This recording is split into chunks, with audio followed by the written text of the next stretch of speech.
네,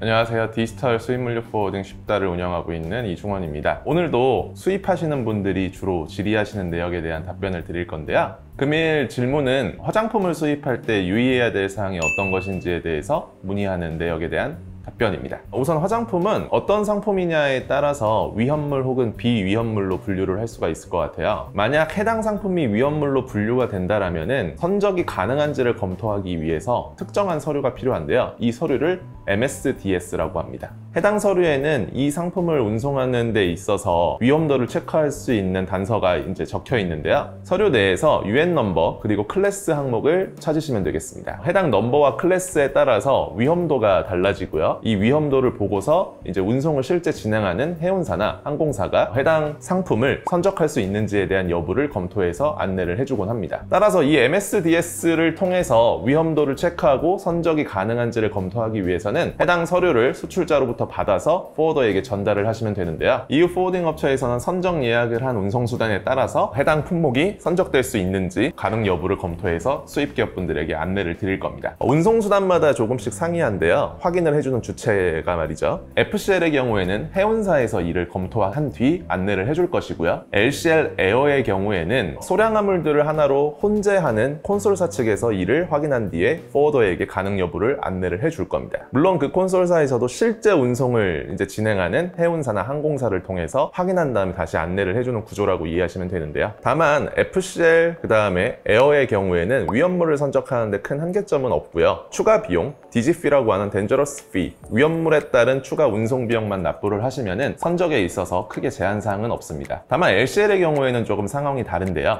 LCL의 경우에는 혼적한 화물 중에서 향후에 위험물로 발견이 돼서 검사가 이루어지게 되면은 해당 컨테이너에 담겨 있는 모든 화물들이 선적 지연이라는 이제 큰 불가피한 이제 일들이 발생을 하게 됩니다. 따라서 LCL로 선적하는 케이스에서는 일반적으로 위험물 화물에 대해서 잘 받아주지 않는 경향들이 있다라는 사실, 이 부분을 꼭 유념하시면 좋을 것 같습니다. 이는 비단 화장품만이 아니라요, 화학과 관련된 이제 제품 전반적으로 적용되는 부분입니다. 그래서 화장품도 사실 화학 제품이잖아요. 이 화학 제품을 선적하는 데 있어서는 모든 이제 운송사들이 사전에 MSDS라는 서류를 포워더한테 요구를 할 것이고요. 포워더는 이제 그 요구사항을 듣고 서류를 전달하기 위해서 수입하시는 기업분들에게 이를 확인해달라는 요청을 할 겁니다. 그렇다면 수입기업분들은 어떻게 하시면 되냐? 화물을 애초에 보유하고 있는 수출자로부터 운송 선적에 대한 검토를 받아야 하기 때문에 이 MSDS라는 서류를 달라고 요청만 하시면 됩니다. 그 서류를 받으셔서 포워더에게 전달만 하시면 품목이 이 운송수단에 선적 가능한지에 대한 여부를 안내를 해줄 겁니다. 그래서 이렇게 이제 답변을 드리고요. 진행하시면서 궁금한 사항이 있으시다면은 댓글 혹은 이메일, 하단에 적혀있는 이메일 주소로 문의를 주시면 답변 드리도록 하겠습니다.